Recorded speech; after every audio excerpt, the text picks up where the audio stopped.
Hey there, viewers. Welcome back to our channel where we break down everyday tasks to make your life a little easier.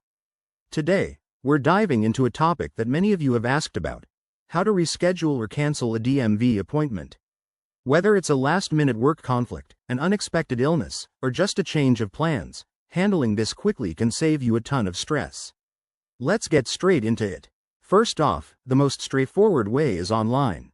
Start by heading to your state's official DMV website, usually something like dmv.gov or your state's specific site. Look for the Appointments or Services section. You'll need to log in with your account credentials. If you don't have an account, sign up quickly. It's free and only takes a minute.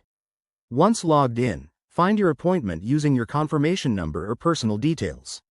Now, for rescheduling, simply select a new date and time from the available options.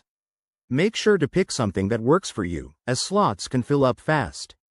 If you're canceling, hit the cancel button and follow the prompts to confirm.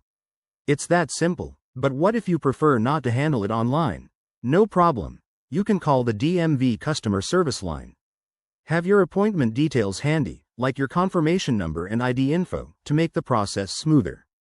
They might ask a few questions to verify your identity, but they'll walk you through rescheduling or canceling over the phone.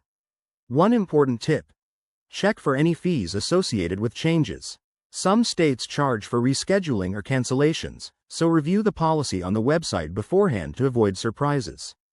Also, if you're going in person to a DMV office, call ahead first to confirm they can assist you there. In wrapping up, remember that acting early is key to avoiding complications.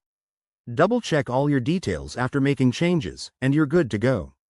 If you found this helpful, hit that like button, subscribe for more practical tips, and drop a comment below if you have questions. Thanks for watching, and we'll see you in the next video.